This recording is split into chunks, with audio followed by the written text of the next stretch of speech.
So on this episode, what I want to discuss is how to hang a floor joist system from an ICF wall so we can take the ICF right to the roof. And it's very simple. I want to show you that you don't have to cap yourself. You can use ICF past just the basement, right? So just kind of open your mind. It's easy to do, and there's tons of advantages. You hear of lots of stories where someone's like, oh man, like I know a guy who has an ICF basement. Oh, it's the best. Like he loves it. It's super warm in the winter, you know, nice and cool in the summer. It's a beauty thing. So my point today is, why not just take that to the roof of your house? That's what we do on a day-to-day basis. That's kind of our niche, is we do full ICF houses. So if you look up here, you can see where we got a bunch of hangers inserted into the wall, and that's where we're gonna hang the floor from. But I'll just kind of back up a little bit and I'll show you how we got there. When we start stacking this block, we'll get, you know, say 3 rows high. We won't have any of this bracing up. Then before we put our bracing, so these are what we call the shields, and this is what holds the whole wall together. It allows you to straighten your walls. It holds your scaffold up so you can have something to stand on while you pour the concrete. But before you put the shields up, you have to do a floor layout. So just a little bit of forethought. So what we do is we got 3 rows high. We lay out our floor joist system based off our floor layout. So this is a 3.5 inch wide, 20 inch high, open webbed floor joist at 2 foot on center. So here's one joist, here's another joist, and here's another joist.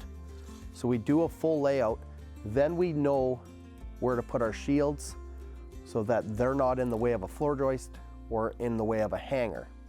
So let's jump up top. I'll show you the hanger system we're using today.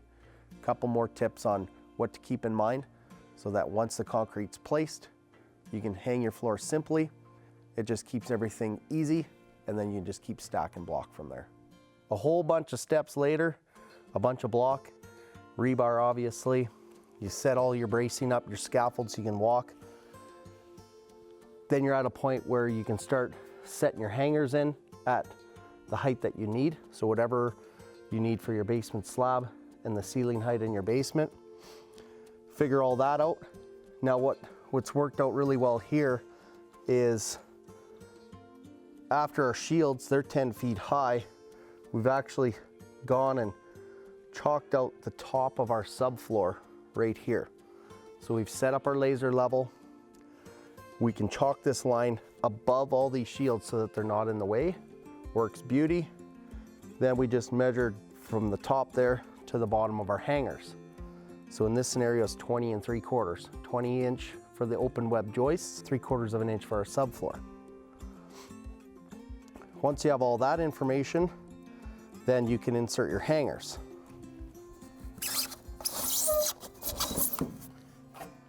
So this is the Lavann hanger. What's nice about it, I just have to do 2 vertical cuts, so I can put this hanger anywhere in the whole ICF system. I'm not limited to anything. Now once I know my heights, then I just basically do my 2 vertical cuts, and I slide these bad boys in place.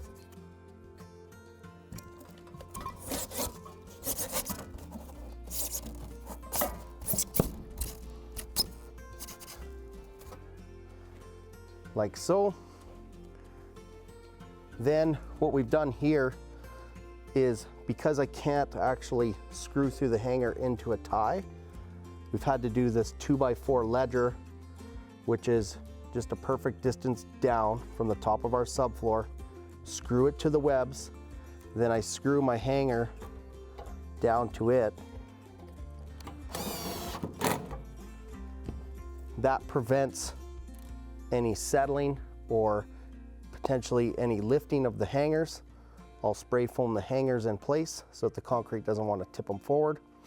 I still need to run rebar through the 2 holes on the inside of the wall. So those 2 holes on the back of the hanger, we'll run rebar through those. And then We got a little more prep work to do, but then we're ready to pour the concrete.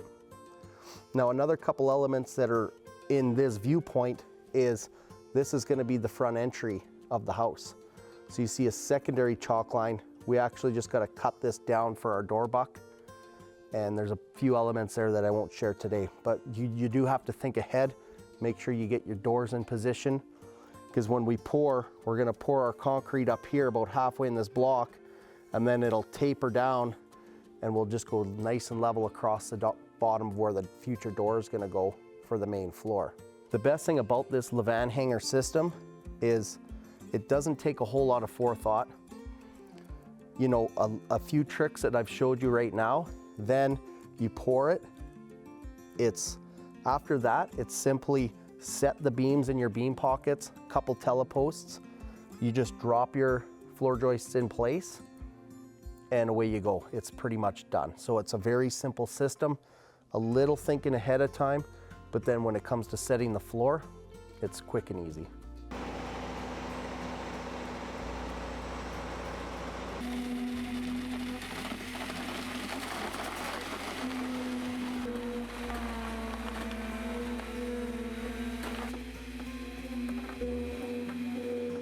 So this is the next step. You can see that it's a lot cleaner job site. We've poured the concrete, we've stripped down our bracing, and now we're ready to land the floor system. So we'll just put in our center beams, we'll land the floors, but we'll show you that as we go. And then it's just easy to keep going on, taking this thing to the roof.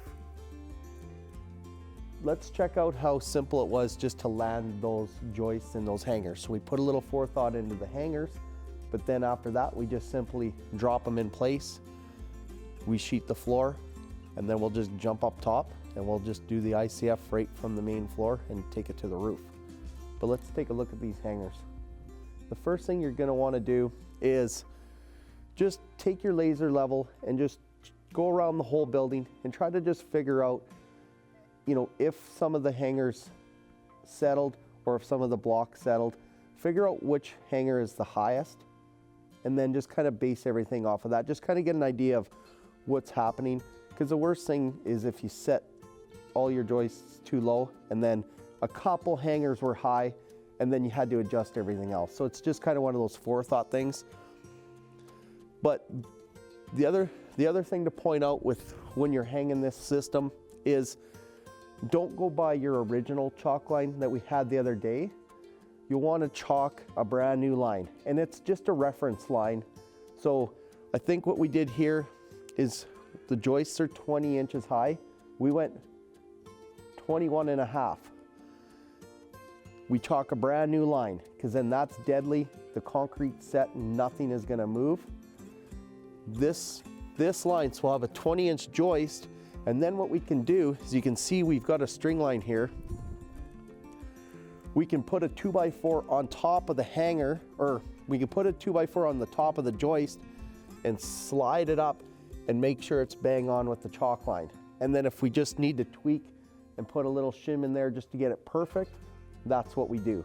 The most important thing at this stage is to make sure that the joists are all perfectly straight. Because if you just throw these in, and yeah, we've done a good job of putting the hangers in, we're gonna be very close. But if there is a little wave and you put hardwood flooring in, then when you put your baseboard down, you might have to scribe the baseboard in order to match. So if you just put a little more effort into this, then it'll save you down the road when you're finishing. And that just goes with construction in general. It's just doing a little bit now to save yourself time later. Just in case I freaked a few of you out talking about shimmy joists and all that, don't be afraid. As you can see, everything worked out really well. We only had to shim maybe 1 or 2 joists, and I'm talking a micron. It wasn't much at all. I'm not here to freak you out, and I'm just trying to give you all the information you need to do the job properly. The other thing I want to point out is, as you look down the top of these joists, and you can see this orange string line here, that's the top of our subfloor. And you can see how we planned it so that when we poured this concrete here, the subfloor and the top of the concrete are deadly flush with each other. Congratulations, you did it. You got up above the floor, you installed your Lavann hangers, Now it's smooth sailing. You're out of the mud. 70% of your hard work is done. Your footings, your peel and stick, your waterproofing, your weeping tile, all that. You can see where I'm going with this. I'm halfway done already. I just go a little further. Now I have a 9-foot ceiling height on my main floor. Now you have all the benefits that go along with a full ICF house. The resilience, the wind resistance, sound resistance, continuous insulation, you have the thermal mass, all of those advantages. So I have other videos describing what those are. I'm just saying it's such a beneficial system.